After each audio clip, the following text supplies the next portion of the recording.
Olá pessoal, tudo bom? Eu vou dar sequência nas aulas dessa semana, de forma assíncrona.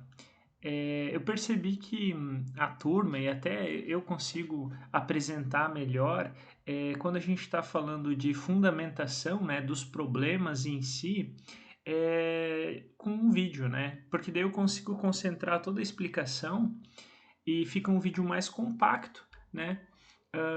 E daí com isso o pessoal vai conseguir entender melhor qual que é o princípio do problema, né? Da função que a gente vai estar utilizando. Em seguida, de eu estar passando essa parte de loops, essa parte de... A gente vai entrar em vetores também nessa segunda unidade. É, Aí eu vou começar a fazer mais exercícios. Então, primeiro eu vou passar essas aulas assíncronas, assim como a gente tinha feito anteriormente. E daí, mais adiante, a gente vai marcar algumas aulas síncronas, que eu acho que dessa forma a gente vai conseguir ter uma produtividade melhor, né, um resultado melhor para o desenvolvimento da disciplina, que é semelhante ao que a gente fez é, na primeira parte da disciplina. Eu acho que funcionou bem e então eu vou procurar tentar retomar essa forma de desenvolvimento, né? Uh, eu estava um pouco doente na semana passada. Essa semana tô melhor, né? Tô me sentindo bem melhor. A gente desenvolveu o projeto, né? Na verdade, eu corrigi o projeto de vocês, o projeto um que foi entregue. As notas do projeto já estão postadas no Siga, né? Então, no portal de vocês eu já lancei todas as notas e para começar então né, a apresentação de hoje, eu vou falar um pouco sobre as notas, né? Então, assim, a meu ver, o pessoal, né, vocês foram bem no desenvolvimento do projeto 1, eu fiquei satisfeito com o resultado. Percebi que alguns tiveram maior dificuldade em desenvolver a parte B do problema, né?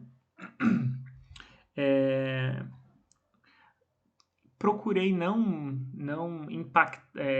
criar uma avaliação que não impactasse tanto se alguma coisa no cálculo do problema B estivesse errada, né, para não prejudicá-los tanto, sendo que toda a lógica de programação estava certa, menos a operação matemática.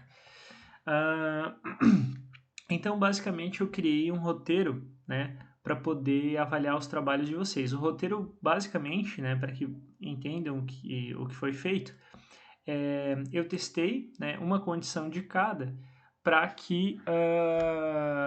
avaliar se realmente o programa retornava o resultado correto. Então, eu testei, no caso dos alunos, um aluno que passou sem recuperação, um aluno que passou com recuperação e um aluno que reprovou com recuperação. Então, eu cadastrei os nomes dos alunos, cadastrei as notas para gerar esses resultados. Como eram 5 alunos, os últimos dois eu criei apenas para visualização, né? Então, eu criei essa rotina, né? Na verdade, eu fiquei como usuário, né? Não criei uma rotina. Eu fiquei como usuário criando essas informações para avaliar os algoritmos de vocês. O algoritmo das notas, o pessoal praticamente todos, né, conseguiram resolver. Uns fizeram um pouco mais organizado, outros fizeram um pouco mais simples, mas basicamente todos conseguiram resolver. O problema o problema 2, né, seria o problema do processo industrial, não foram todos que conseguiram concluir, né? Principalmente a parte do cálculo. Para avaliar o problema 2, eu criei o seguinte roteiro. Ó, eu cadastrei 3 produtos, um na primeira fase com 50%, um na segunda fase com 50% e um na terceira fase com 70%. E aí eu avaliei se o resultado que o programa apresentou para o usuário ele condizia com o que realmente precisava, né? Então, por exemplo, na primeira etapa, 50%, como a primeira etapa tem 10 horas, 50% de 10, se eu criasse isso, primeira etapa 50%, significaria que um produto que estava na primeira etapa estava em 50% de 10 horas. Ou seja, o produto estava na primeira etapa e tinha feito só 5 horas.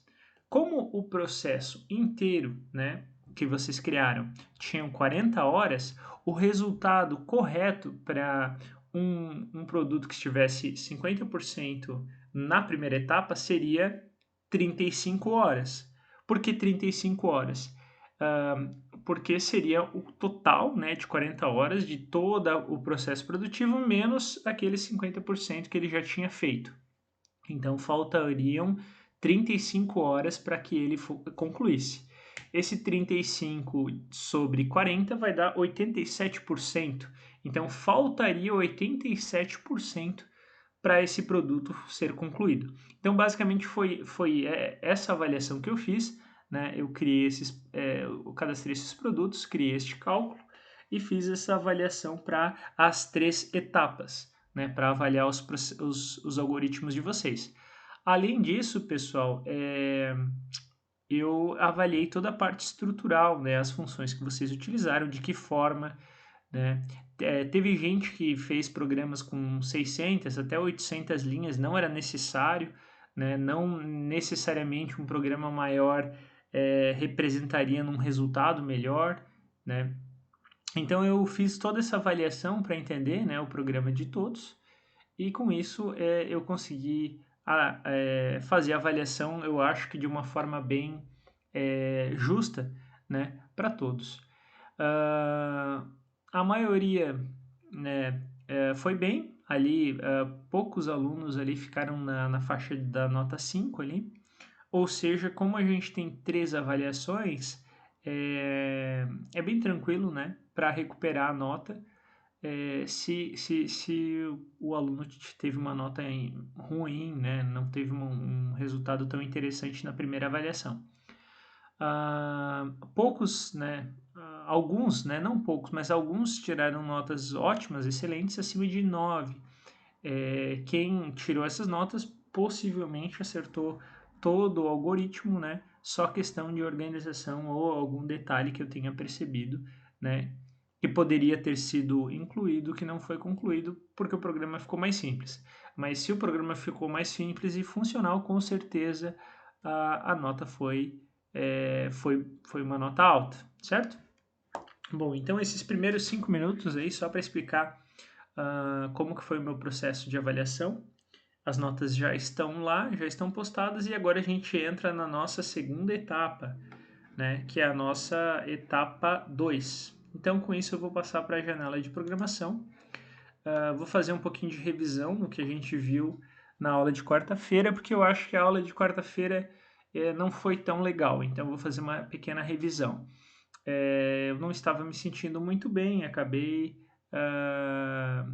não conseguindo desenvolver uma aula tão interessante para vocês, mas agora já estou me sentindo melhor. Eu acho que daqui para frente as aulas vão ser produtivas. Bom, então, revisando, né, a aula da semana passada, primeiro a gente estava falando de loops, então vamos começar com o programa, né? Eu já vou colocar aqui os comentários para que fique como nosso programa padrão de explicação teórica, tá? Então, essa semana a aula síncrona, explicação teórica. Então, IOStream, né? Inclusão da nossa biblioteca padrão. Using. Tem alguns programadores que não usam IOStream. Dá para usar Studio, dá para usar outras que têm funções equivalentes também. A IOStream ela é bem utilizada, eu prefiro usar ela, mas existem outras formas também, ela não é a única, né? Para essas funções básicas. Então, int main, e eu começo o programa aqui. Eu já vou colocar aqui por fim, um system pause, né, para fechar o programa. Eu gosto sempre de criar essa organização de inicial. Não, na verdade eu não preciso dar um system pause, né, porque eu não estou criando uma apresentação. Eu preciso dar um return zero para fechar o programa, só isso. System Pause seria necessário caso eu fosse,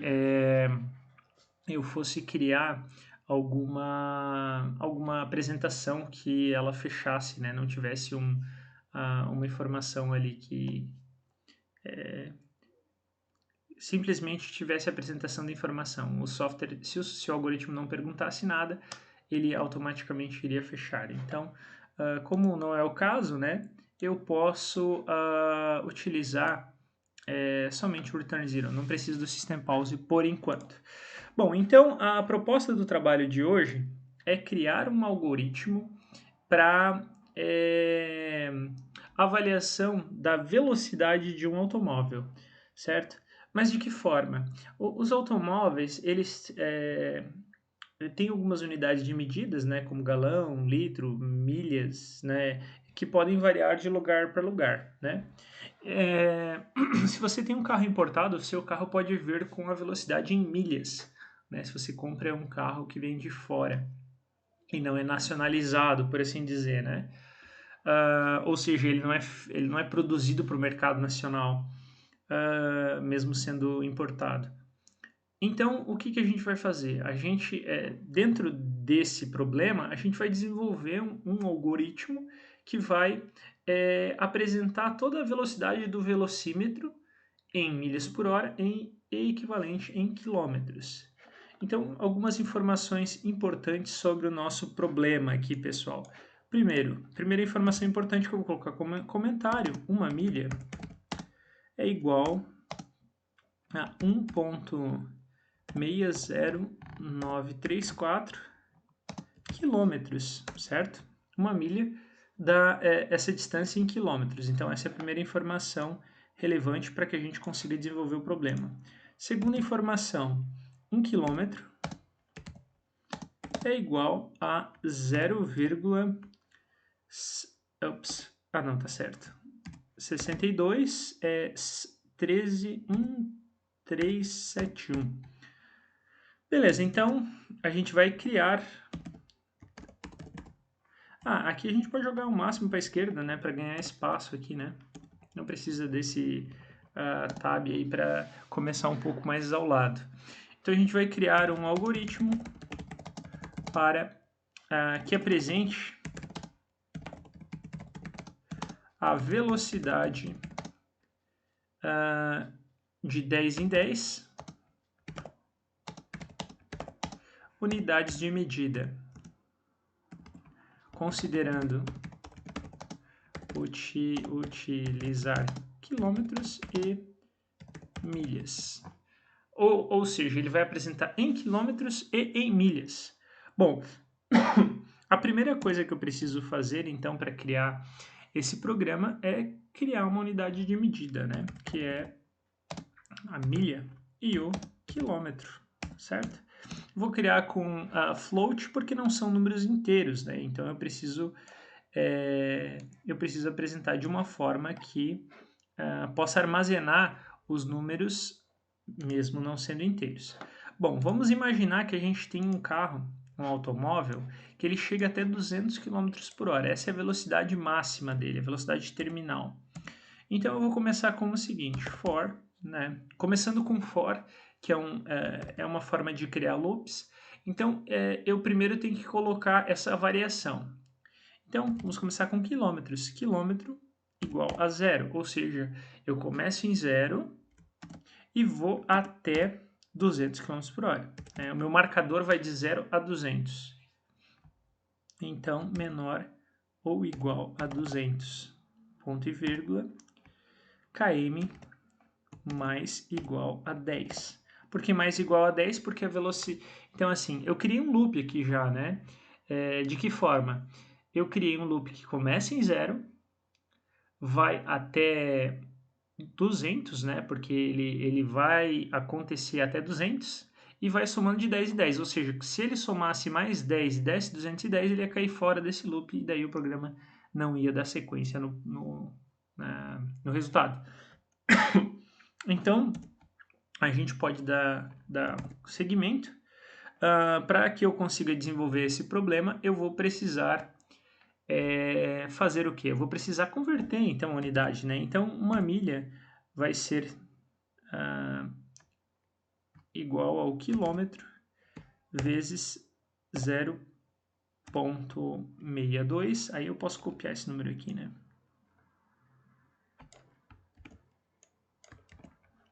Ponto e vírgula.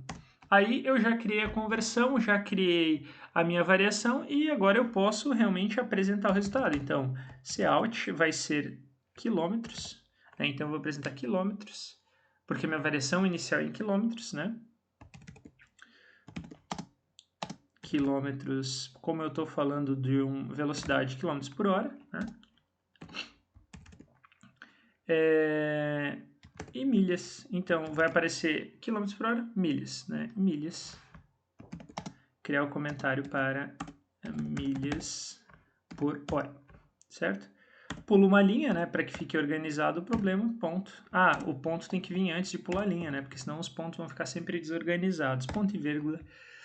E a primeira parte do programa está pronta, né? Basicamente é isso, o for funciona assim, né? Então vamos recapitular rapidamente.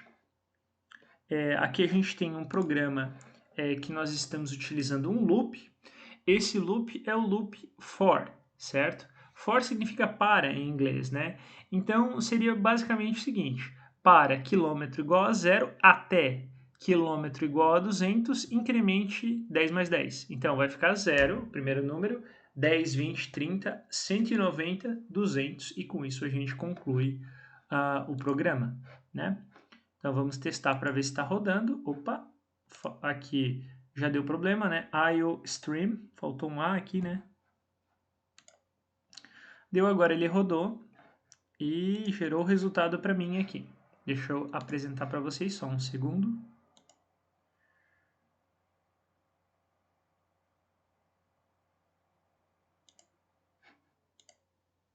Aqui. Então tá ali, olha ali, pessoal, 0 km por hora, 0 milhas por hora. 10 km por hora, 6,2 milhas por hora. 200 km por hora, 124 milhas por hora, né? Então, quando o meu velocímetro estiver lá nos 200 km por hora, o automóvel vai estar só a 124 milhas por hora, né? Na verdade, é tudo isso, né? A nossa unidade de medida que é um pouco diferente. 120 milhas por hora é muita velocidade, certo? Então, fechamos, né? E vamos dar sequência no programa.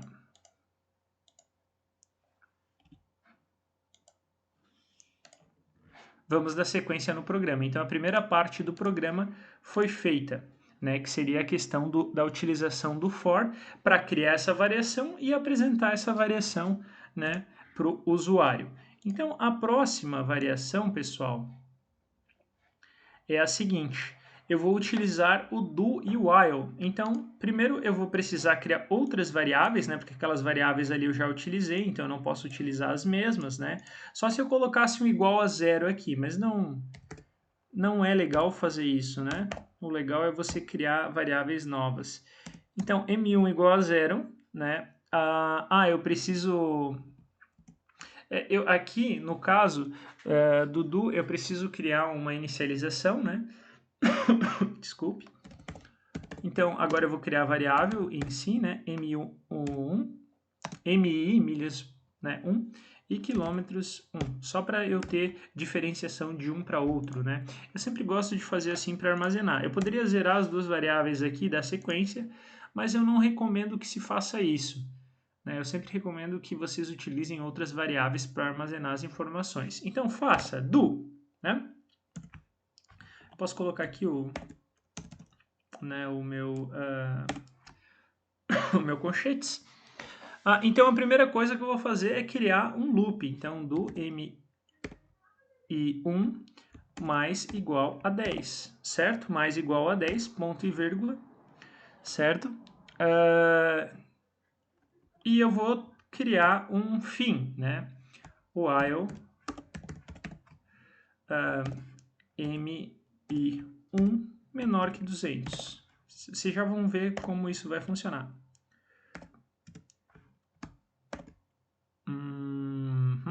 E deu. Basicamente é isso. Vamos testar primeiro para ver se a lógica está funcionando. Funcionou. A lógica, por enquanto, está funcionando. Agora eu posso criar o meu programa aqui dentro do Do para realmente executar o que eu preciso. O que eu preciso executar? Eu estou falando em conversão de unidades. Né? Então, eu vou precisar criar essa variação de unidades. No anterior, eu criei de quilômetros para milhas. Agora, eu vou fazer o contrário, de milhas para quilômetro. Né? Então, KM1 é igual, né? KM1 é igual a MI1 vezes 1.60934. É isso, né? Então aqui a gente tem quanto representa uma milha para quilômetro, né? Então uma milha vai ter 1.609 quilômetros. Não, vai ter 1.609 metros, né? 1.609 quilômetros. Isso aí. Aí a gente tem a conversão. Aí eu vou precisar da apresentação. Então, cout, né, MI, né? Primeiro apresentando a questão das milhas. Milhas por hora, certo? Aí eu vou apresentar os quilômetros, né? Quilômetros, km1, né? Eu tô falando aqui 1 porque é a minha outra variável, né? Eu utilizei uma outra anteriormente. km1, então quilômetros é igual, e daí eu vou criar o comentário para inscrição do quilômetros. km por hora. Ponto, e daí eu pulo a linha aqui para fechar o meu programa. Certo? Qual a vantagem de utilizar aqui o while, né? Este while que eu coloquei aqui embaixo. Eu vou fazer isso até chegar no 200. Aqui eu coloquei menor que 200, vocês já vão ver, porque ele é enquanto, ele é um pouquinho diferente. E aí a vantagem dele é que quando chegar em 200 eu vou poder realizar outra operação. Então eu vou dar um cout aqui, fim da escala, por exemplo. Fim da escala, barra N, ponto barra N, né? Ponto e vírgula. Vamos rodar, vamos ver se não faltou nada. É isso, pessoal. Vamos rodar para fazer o teste do nosso programa. Rodou, fechou. Eu vou mostrar para vocês. Agora eu vou compartilhar a tela de resultado aqui ao lado.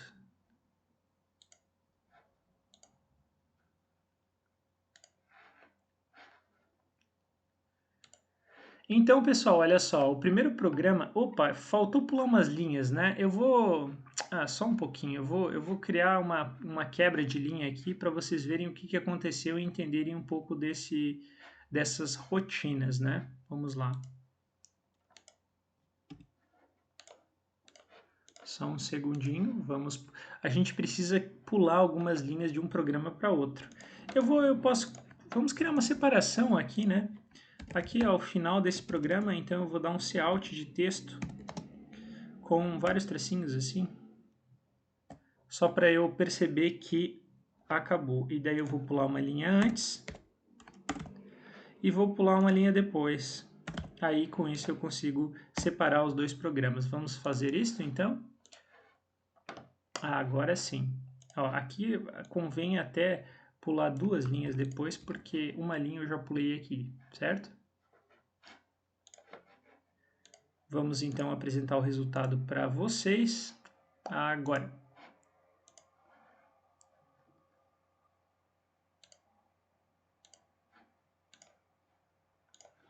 Aqui.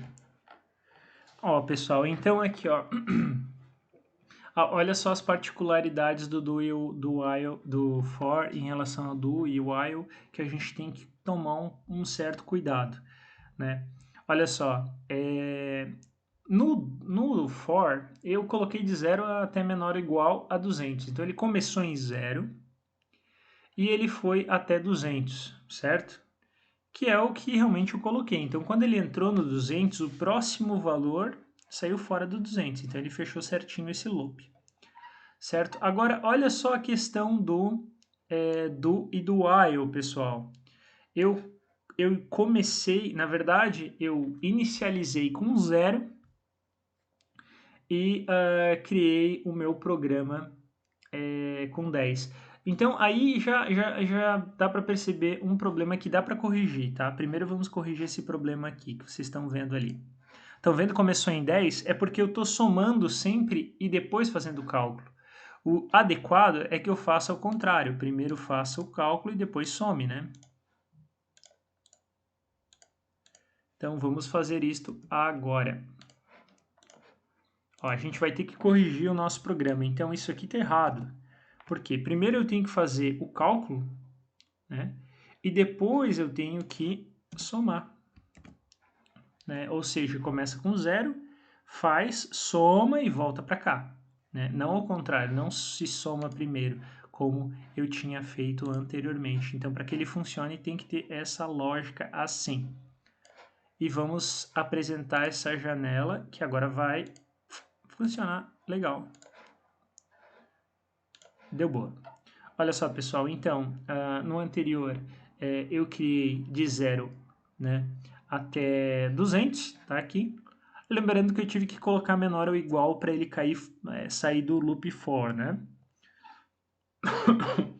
No do e enquanto, né, de outra forma, eu comecei em 0, porque eu inicializei em 0 ali, né, e eu fiz essa rotina de aumentar 10 em 10 em milhas e converter e apresentar o resultado para quilômetros por hora em, uh, em dentro do do. Quando ele chegou no 200, ó, na verdade eu teria que colocar o igual ali, né? No do 200 ele caiu fora, então eu preciso colocar o igual. Mais um errinho aqui que a gente vai corrigir já.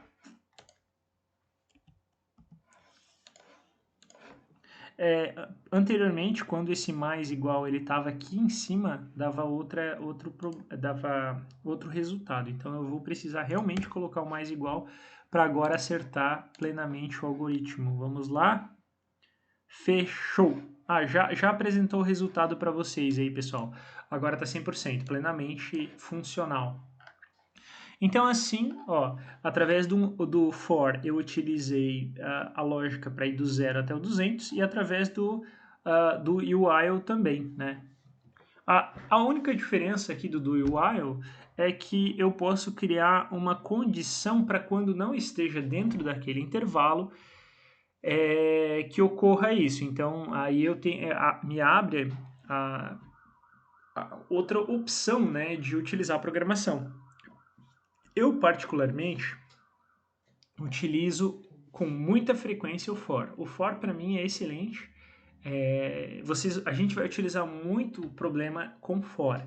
O do while é interessante para algumas aplicações, né? Quando você está querendo, por exemplo, encontrar uma condição, o do while ele é interessante. Como assim encontrar uma condição? Você cria, por exemplo, um software de otimização, um software que utilize uma inteligência artificial. Aí vai ser interessante ele fazer uma certa tomar uma certa atitude se ele estiver fora de um determinado intervalo. Então, para essas aplicações específicas, é interessante utilizar o do while. Ou, por exemplo, você utilizar um while, né? Quando você tem um cálculo de otimização que você quer encontrar a otimização quando o erro for menor ou igual a 0,001, por exemplo. Aí você consegue, enquanto o erro não estiver dentro desse valor, continua o cálculo. Quando ele atingir esse valor, então ele sai. Né? Então, geralmente é nesse sentido, né, que se utilizam mais o do while. Né? Esses são exemplos de aplicações, na verdade. Então tá aí, eu acho que agora eu consegui pensar melhor e utilizar exercícios mais práticos, né, para tentar mostrar para vocês como funciona esse loop. Muitas vezes nos exercícios que a gente vai fazer em seguida, não vai ficar tão.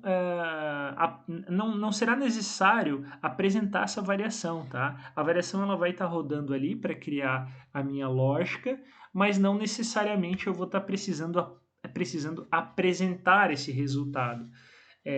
Basicamente ela vai estar ali para eu criar um contador e desenvolver, por exemplo, uma operação de um certo ponto até outro, né? Eu não preciso mostrar essa variação. Certo, pessoal? Bom, então agora eu acho que fechou, né, pessoal? A explicação realmente do for e do do e o while. Eu procurei pegar um exemplo realmente mais prático, né, mais visual, para que ficasse mais claro, né? Porque na aula anterior eu acho que o exemplo não tive muito sucesso em relação ao exemplo. Tá bom, pessoal? Então, essa aula é uma aula enxuta, né? Uma aula mais direta, né? Ou seja, é mais focada em passar o conteúdo para vocês. Por isso ela é uma aula mais curta, tá? A aula de amanhã eu vou falar sobre switch e vou dar início à questão de vetores, tá, pessoal? Aí quando a gente fechar vetores e loops, aí a gente vai conseguir fazer uns exercícios bem legais e dar sequência na disciplina, tá bom? Muito obrigado, pessoal, e boa semana.